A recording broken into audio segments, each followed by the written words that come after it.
कहा मैं कहा ये मदीने की गलियां ये किस्मत नहीं है तो फिर और क्या है।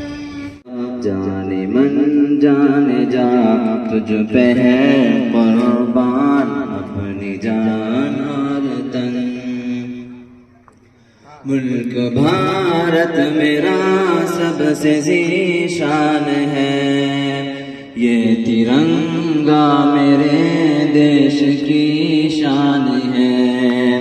इसकी अज़मत पे हर कोई हैरान है, इसकी तहज़ीब की जग में पहचान है।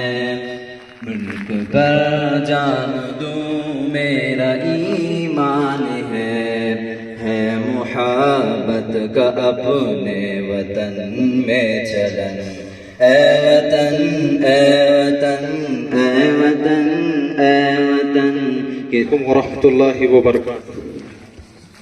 रब्बी इश्रह ली सदरी व यस्सिर ली अमरी वहलुल उक़दतम मिन लिसानी यफ़क़हू क़ौली। शह नशीन पे तशरीफ फरमा, नाज़िम मदरसा व दिगर मेहमानान और दोनों जानिब सफारा होकर बैठे हुए जिम्मेदारान और दरमियान में बैठे हुए नस्ल नौ, और मैं समझता हूं खाली से कौम के नहीं बल्कि इस मुल्क के अजीज हिंदुस्तान के मुस्तक़बिल।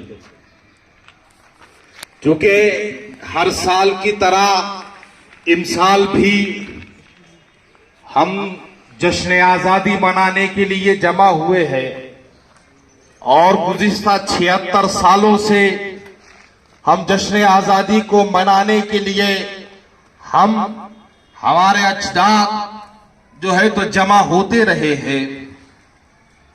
मुझे याद आता है 1947 का 15 अगस्त कि जब दिल्ली में प्रिंसेस बाग में पहली बार जश्न आजादी के तौर पर तिरंगा लहराया गया और हिंदुस्तान की तारीख में पहला मौका ऐसा था कि लाखों की तादाद में भीड़ इकट्ठा हुई। ऐसी भीड़ इकट्ठा हुई कि जो मंच लगाया गया था मेहमानान के लिए, वो मंच भी भीड़ में कहीं गुम हो गया। मेहमानान के लिए जो वाइसराय थे, जो इस वक्त इस मुल्क के अंदर अपनी जिम्मेदारियां अदा कर रहे थे, वो भी स्टेज तक नहीं पहुंच सके। उनको अपनी गाड़ी में ठहर कर जो है तो झंडे को सलामी देनी पड़ी। तो एक ऐसा जश्न आजादी जब मना है, जोशो खरोश के साथ मना है, और जब हम उस जंगे और उस जश्न आजादी के वाकयात जब बुजुर्गों से सुनते हैं तो वो ये कहते हैं कि एक रात पहले पार्टीशन का दुख हुआ, हमारे घरा उजड़े, हमारी बस्तियां उजड़ी, हमारे खानदान उजड़े, हमारे रिश्तेदार दूर हो गए, हमारे अहले खाना दूर हो गए। जो हिंदुस्तान में थे उन्हें पड़ोस के मुल्क में जाना पड़ा, जो पड़ोस के मुल्क में थे उन्हें हिंदुस्तान में आना पड़ा। लेकिन इन तमाम अफरा तफरी के बावजूद जब 15 अगस्त 1947 को प्रिंसेस बाग में हम सब जमा हुए तो हम वो रात के हादसा को भुला चुके थे, जबकि आग ठंडी नहीं हुई थी, उस आग से धुएं उठ रहे थे। लेकिन इस आजादी का जश्न ऐसा था कि हम भूल गए कि हमारे साथ रात में क्या हुआ है। हमारे घर उजड़ गए, हम भूल गए, हमारे बच्चे मारे गए, हम भूल गए, और जो है तो औरतों की इस्मतें लूटी गई, हम भूल गए, क्योंकि वो जश्न आजादी का जोश इस तरह से था। जब हम अपने बुजुर्गों से सुनते हैं तो वो ये कहते हैं या वो ये लिखते हैं कि इस तरह से लोग झंडा मंदन के बाद, और जब झंडा मंदन हुआ तो पहले अल्लामा इकबाल का कलाम जो है तो प्रिंसेस बाग में पढ़ा गया, सारे जहां से अच्छा हिंदुस्तान हमारा, और उसके बाद वंदे मातरम पढ़ा गया। और ये दोनों तराने होने के बाद जो लोग एक दूसरे से गले मिले हैं वो ये कहते हैं कि हम एक दूसरे को जानते नहीं थे, हम एक दूसरे को पहचानते नहीं थे, लेकिन हमारी खुशी इस बात की थी कि अब हमारा वतन आजाद हो गया है, हमारे पैरों से जो है तो गुलामी की जंजीर टूट चुकी है। उस खुशी को जब मैं ये पढ़ता हूं तो मुझे ये लगता है कि जब इतनी खुशी होती है तो जाहिर सी बात है कि इसका संघर्ष भी उतना बड़ा हुआ होगा। हम अक्सर 15 अगस्त को जो है तो 200 साल तारीख बयान करते हैं, हम बताते हैं किस तरह की जद्दोजहदें हुई, कि किस तरह मुसलमानों ने अपनी कुर्बानियां दी और किस तरह मुसलमान उलमा ने अपनी कुर्बानियां दी। लेकिन हम जो असल क्लाइमैक्स का दिन है 15 अगस्त का, वो बयान करना भूल जाते हैं। गालिबन मैं अपने बचपन से अपने स्कूलों में तकरीरें सुन रहा हूं, और जब से अल्लाह ने मुझ में काबिलियत दी, मैं खुद झंडा मंदन के लिए जा रहा हूं, तकरीरें कर रहा हूं और अलग अलग लोगों से तकरीरें सुन रहा हूं, तो मैंने हर जगह ये बात को नोट किया कि हम सब ने 200 साल तारीख, जद्दोजहद, कुर्बानी, वो तमाम चीजें बयान की, लेकिन जो दिन हमने जश्न मनाया वो हम कब बयान करेंगे, जबकि हम जश्न आजादी के लिए जमा हुए हैं। ये बात और है कि वो जश्न जो मना वो बड़ी कुर्बानियों के बाद मना। ये बात और है कि उस जश्न के अंदर कई लोगों के खून शामिल थे। ये बात और है उस जश्न के अंदर कई लोगों ने अपने खानदान को खो दिया था। ये बात और है उस जश्न को मनाने के लिए हजार उलमा इकराम ने अपनी कुर्बानियां दी थी। ये जब भी जश्न आजादी की तारीख होती है, जब भी अंग्रेजों से इस मुल्क को आजाद कराने की बात की जाती है, तो ऐसा बिल्कुल नहीं हो सकता कि हम शहीद हिंदुस्तान टीपू सुल्तान को भूल जाए। आज टीपू सुल्तान को भुला दिया गया। आज टीपू सुल्तान को तारीख से अलग करने की कोशिश की जा रही है। आज हमारे तमाम नायकों को तारीख से अलग करने की कोशिश की जा रही है, और कहीं ना कहीं मुल्क अजीज के अंदर कुछ तथाकथित लोग हमको विलन बनाने पर उतारू है।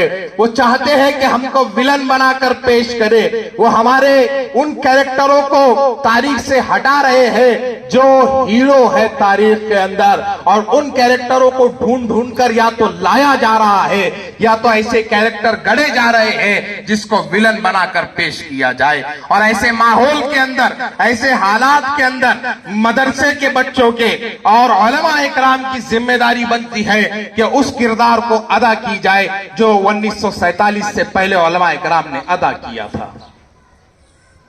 वो किरदार क्या था? वो किरदार क्या था? सबसे पहले इस मुल्क को इस बात का एहसास दिलाना कि तुम गुलाम हो चुके हो। ये एहसास हमारे पास नहीं था कि हम गुलाम हैं। हमें तब भी 150 साल से ज्यादा अंग्रेजों ने हुकूमत कर ली, तब भी हम ये सोच रहे थे कि ये लोग तो यहाँ पर कारोबार के लिए आए हैं। तो उन्हें इस मुल्क के हर बाशिंदे को इस बात पर आमादा किया उलमा इकराम ने कि ये तुम्हारे साथ कारोबार नहीं कर रहे, इन्होंने तुम्हें गुलाम बना दिया है। क्योंकि आजादी की तहरीक तब तक नहीं चल सकती जब तक आपको गुलामी का एहसास ना हो। जो आदमी कैदोबंद में है वही बाहर आना चाहेगा। लेकिन जिस आदमी को वो कह दो बंद ही आजादी है, उसको तुम किस आजादी के जो है तो दुहाई दोगे और किस आजादी की तरफ आमादा करोगे। आप आजाद परिंदा पकड़ो, एक पिंजरे में डाल दो, वो इतना फड़फड़ाता है कि आपको मजबूरन उसे निकाल देना पड़ता है।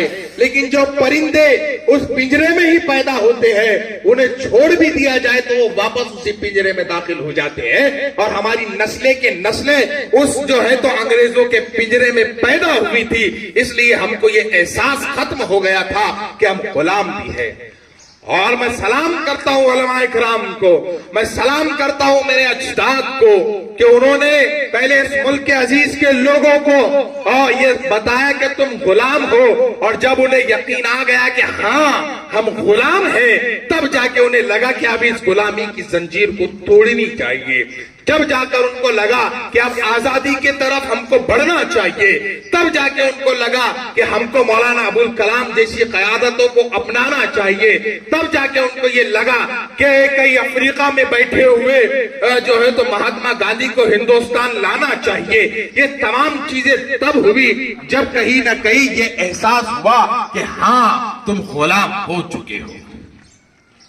तो उलमाए किराम ने पहले तो एहसास दिलाया और उसके बाद मुसलमान ही थे, उलमाए किराम ही थे जिन्होंने जो है तो फतवे जारी किए जिहाद के कि अंग्रेजों के खिलाफ जिहाद करो और इस मुल्क को आजाद कराओ। वही उलमाए किराम थे जिसने रेशमी रुमाल की तहरीक चलाई, वही उलमाए किराम थे जिसने जो है तो खिलाफत तहरीक चलाई। सैकड़ों वाकयात है किताबों में दर्ज, जिसके अंदर हमारे अकाबिरीन के, हमारे उलमाए किराम के किस्से दर्ज है। लेकिन दुखड़ा ये है, विडंबना ये है कि ना हम खुद पढ़ने को तैयार है, ना हम दूसरों को बताने के लिए तैयार है। हम अपनी तारीख से दूर है तो हम अपनी तारीख किसी और को बता भी नहीं पा रहे हैं, और जब असल तारीख सामने नहीं आती है तो फिर कहानियां, किस्से सामने आते हैं और लोग उन्हीं कहानियों को, उन्हीं किस्सों को हकीकत मान लेते हैं।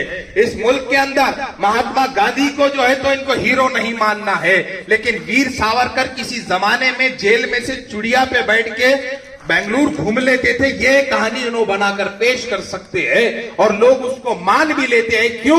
क्योंकि लोगों को असल तारीख से दूर रखा गया है। मैं अपने बुजुर्गों से, मैं अपने नौजवानों से और मैं अपनी नस्ल नौ से ये इल्तिमास करता हूं कि आप लोग अपने तारीख के औराक को पलटे, आप लोग अपनी तारीख को पढ़े।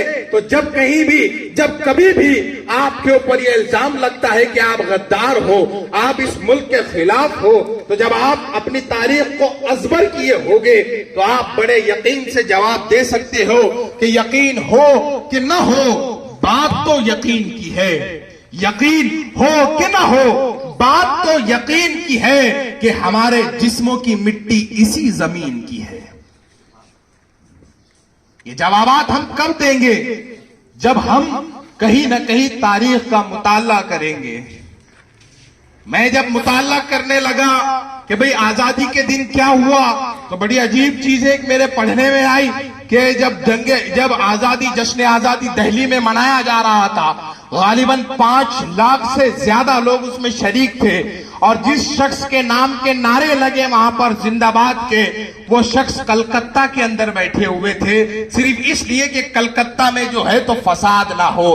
कलकत्ता में जो फसाद भड़का था, उस फसाद को दबाने के लिए वो शख्स वहां बैठकर उपवास कर रहा था कि मुसलमानों, ए हिंदुओं, ए हिंदुस्तानियों, आपस में लड़ना बंद करो, वगरना मैं उपवास करता करता भूखा मर जाऊंगा, लेकिन यहां से नहीं जाऊंगा। और वो शख्सियत महात्मा गांधी की थी कि उन्होंने जश्न आजादी में हिस्सा लेने को अहमियत नहीं दी।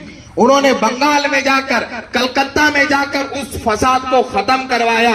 और जब ऐसे हालात के अंदर, जब मैं मेरे आंखों के सामने से ये तहरीर गुजरी, तो मेरे सामने अचानक मणिपुर का वो नक्शा आ गया और मेरे जहन ने, मेरे दिल ने एक आवाज दी कि इस मणिपुर, ये मणिपुर भी है।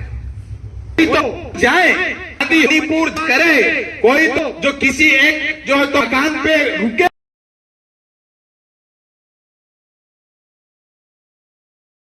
के बाशिंदे हैं। अगर कोई गांधी होता तो मैं समझता हूं मणिपुर का फसाद रुक गया होता। अब मदरसे के अंदर ये बात क्यों कर रहा हूं, ये बात तो समझ के लीजिए, क्योंकि गांधी को महात्मा बनाने वाले उलमा इकराम हैं, गांधी को हिंदुस्तान लाने वाले मुसलमान हैं। गांधी के हिंदुस्तान आने से 2 साल पहले अपने अखबार अल हिलाल में पूरा सफा भर के गांधी की तारीख को बयान करने वाले मौलाना अबुल कलाम आजाद मुसलमान है। तो उस शख्स को यहां लाकर महात्मा बनाने वाले, उस शख्स को इस देश का जो है तो पिता बनाने वाले और उस शख्स के अंदर ये अखलाक पैदा करने वाले तुम्हारे आबा व अजदाद थे। तो अगर तुम्हारे आबा व अजदाद ये कर सकते हैं तो तुम भी ये कर सकते हो। इसीलिए गांधी जी की बात आज खुसूसी तौर पर मदरसे में कर रहा हूं। हम कब तक इस बात को कोट करेंगे कि गांधी जी ने कहा था कि अगर कोई हुक्मरान चाहिए तो उमर जैसा चाहिए। गांधी जी ने कहा था मैं इनकलाब हजरत हुसैन से सीखता हूं। इन बातों से हम सिर्फ खुशफहमियों का शिकार हैं। गांधी जी के ये अपने स्टेटमेंट होंगे, लेकिन आपको गांधी जी का किरदार भी समझना होगा कि फसादात के अंदर किसी जगह पर जाकर बैठना, लाठी खाना और जो है तो पत्थर खाना, लेकिन लोगों से हाथ जोड़ना कि आपस में मत लड़ो, ऐसा किरदार कौन बनाया? तो वो मुसलमान थे। एक और चीज आपके सामने वाजे कर दूं, कलकत्ता के फसाद में गांधी जी जिस मकान पे रुके वो मकान मुसलमान का था, उनका मेजबान मुसलमान था और गांधी जी के साथ पत्थर खाने वाला, लाठी खाने वाला साथ में मुसलमान था। गांधी जी ने एक खत अपने किसी दोस्त को ब्रिटिश में लिखा तो उसमें लिखा कि मेरे मुसलमान साथी मेरा ख्याल रख रहे हैं, ये मेरे हर चीज का जो तो इंतजाम करते हैं, एहतिमाम करते हैं। तो ये कब होता है? जब हम जैसे लोग सामने आते हैं। हर साल 15 अगस्त को, 26 जनवरी को सिर्फ झंडा फहरा देना हमारी जिम्मेदारी नहीं है, बल्कि इस आजादी के पैगाम को, हमारे उलमा इकराम के पैगाम को आगे बढ़ाना ये हमारी जिम्मेदारी है।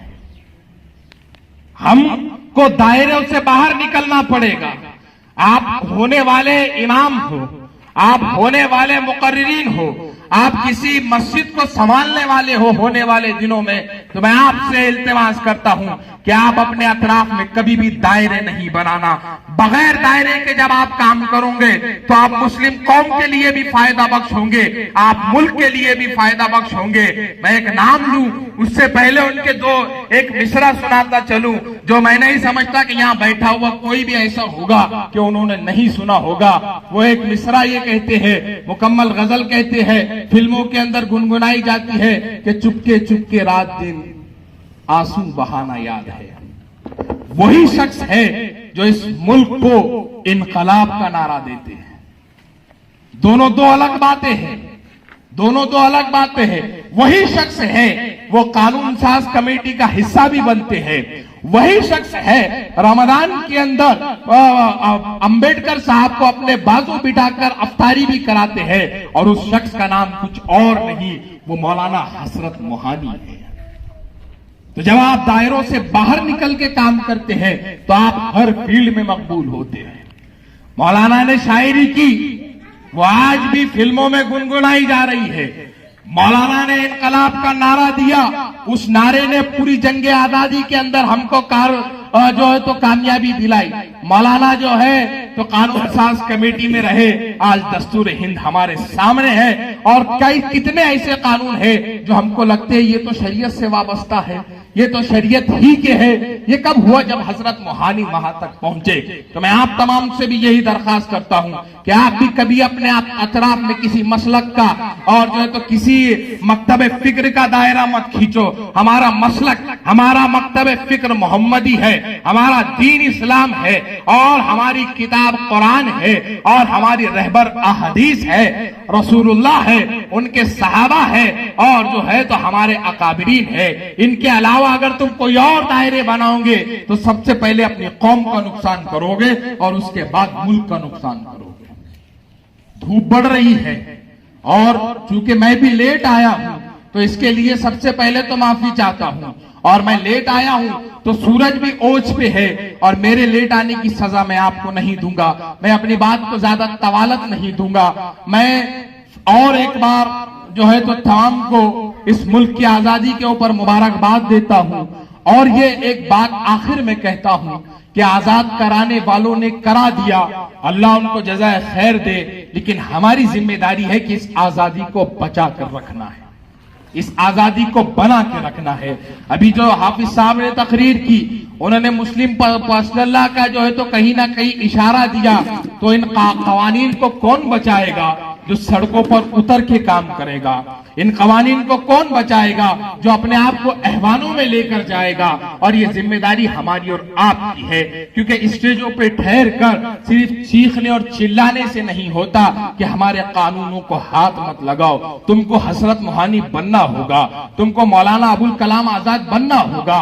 जब तुम हसरत मोहानी होते हो तो तुमको कानून साज कमेटी में हिस्सा मिलता है।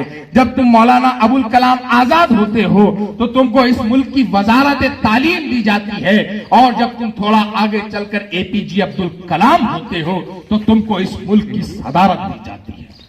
काबिलियत को पैदा करो। काबिलियत अपनी जगह खुद बनाती है, काबिलियत अपनी जगह खुद बनाती है। भीख मांगने से कुर्सियां नहीं मिलती। जब तक अपने अंदर काबिलियत पैदा नहीं करोगे आप कहीं भी जगह नहीं बना सकोगे। बस इसी बात के साथ मैं बस इतना कहकर अपनी बात को खत्म करूं कि मुसाफिर है हम भी, मुसाफिर हो तुम भी, फिर मिलेंगे किसी मोड़ पर इंशाअल्लाह। व आखिरु दावाना अनिल हम्दुलिल्लाहि रब्बिल आलमीन।